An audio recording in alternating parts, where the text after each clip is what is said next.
El Evangelio según San Lucas. De camino a Jerusalén, pasó por los confines entre Samaria y Galilea. Al entrar en un pueblo, salieron a su encuentro 10 hombres leprosos que se pararon a distancia, y levantando la voz dijeron: Jesús, Maestro, ten compasión de nosotros. Al verlos les dijo: Id y presentaos a los sacerdotes. Y resulta que, mientras iban, quedaron limpios.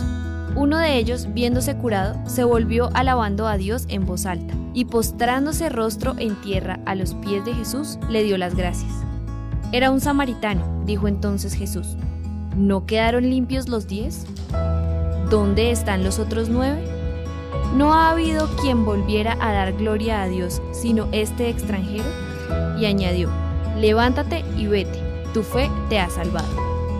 La misericordia infinita de Dios acompañe a todos y a todas las que nos siguen a través de este canal evangelizador. Reflexionamos ahora en torno a la palabra de Dios para el domingo número 28 del tiempo ordinario ciclo C. Una vez más, el tema de la fe, que no conoce confines raciales, culturales o sociopolíticos, está en el corazón del mensaje de los textos dominicales. Ya el pasaje de 2 Reyes, capítulo 5, versículos 14 a 17, nos ofrece un extracto de la historia de la conversión de un pagano.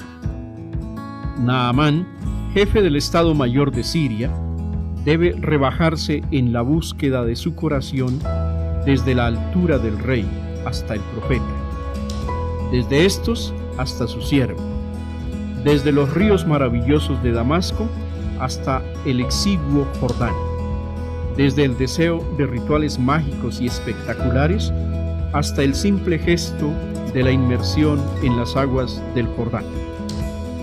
A través de esta humillación y este acto de obediencia, el extranjero Naamán no solamente quedó curado de la lepra, sino que se convierte.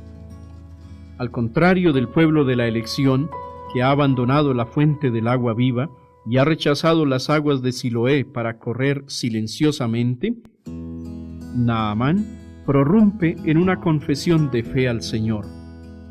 Ahora conozco que no hay en toda la tierra otro Dios distinto del de Israel. También es significativo el gesto de la carga de tierra tomada del suelo de Israel para poder celebrar sobre ella ritos y sacrificios en Siria. Aunque Naamán residía en el extranjero, se convierte en el emblema del verdadero creyente que profesa su fe en Yahvé, el Dios de Israel, y le celebra un culto auténtico. Pasemos ahora a la segunda lectura. El texto de 2 Timoteo capítulo 2, versículos 8 a 13, también resalta el don universal de la fe. La perícopa se abre con un fragmento significativo en forma de credo. Acuérdate de Jesucristo, resucitado de entre los muertos, descendiente de David. Esta profesión se centra en el mesianismo davídico, en la muerte y resurrección de Jesús, el Hijo de Dios. Enseguida, el apóstol de los gentiles recuerda su pasión en la prisión, una pasión que, como la de Cristo, está ofrecida por los demás. Por eso, todo lo soporto por los elegidos, para que también ellos alcancen la salvación que está en Cristo Jesús. De esta manera, la configuración con Cristo se transforma en oración de alabanza. Llegamos así a Lucas capítulo 17, versículos 11 a 19, donde también se escenifica con finura un milagro que habla de fe auténtica.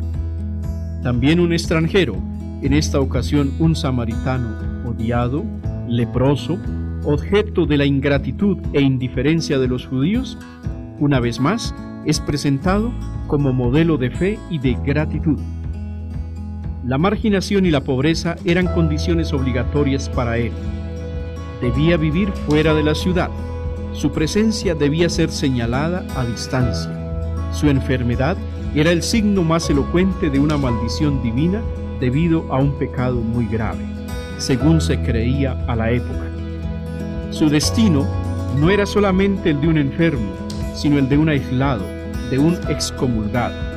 Su calidad de samaritano de heterodoxo, de enemigo de Israel, lo convertía en alguien con quien un hebreo puro no podía tener ningún tipo de contacto porque era señal de contaminación. No obstante, desde allí Jesús ofrece la salvación porque Él vino para todos, especialmente para los no privilegiados, para los pobres y los marginados. En un pueblo perdido de los confines entre Samaria y Galilea, mientras está de camino para Jerusalén, Jesús escucha un grito estremecedor y desgarrador: Jesús Maestro, ten misericordia de nosotros.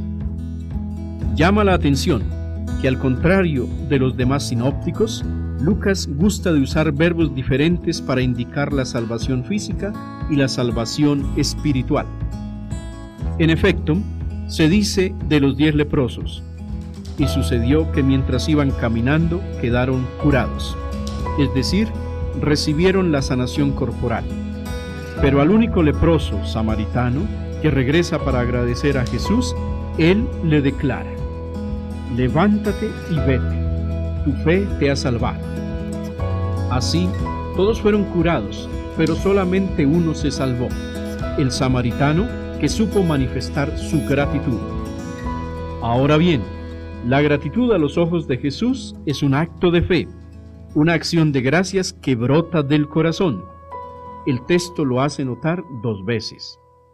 Uno de ellos, viéndose curado, se volvió glorificando a Dios a grandes voces y postrándose rostro en tierra a los pies de Jesús, le daba gracias, y este era un samaritano.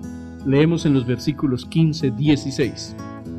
Y luego Jesús interroga: ¿no quedaron limpios los 10? ¿No ha habido quien volviera a dar gloria a Dios sino este extranjero? Se lee en el versículo 18. De esta manera, el samaritano se transforma no solo en modelo de fe, sino también del creyente maduro que eleva su alabanza agradecida a Dios. Preguntémonos ahora, ¿qué sentido tiene para el camino del discipulado la petición de los 10 leprosos: Jesús Maestro, ten misericordia de nosotros?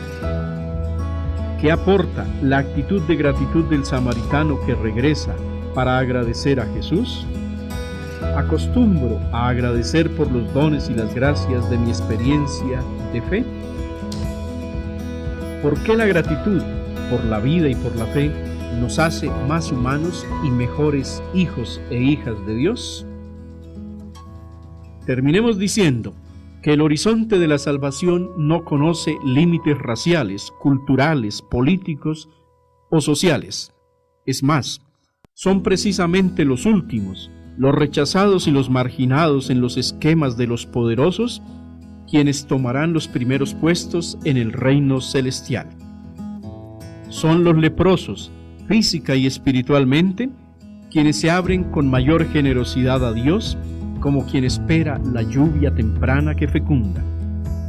Los discípulos y discípulas de todos los tiempos debemos estar siempre atentos al gran carisma de los pobres, de los sufridos, de los rechazados, porque la palabra de Dios no conoce límites ni fronteras.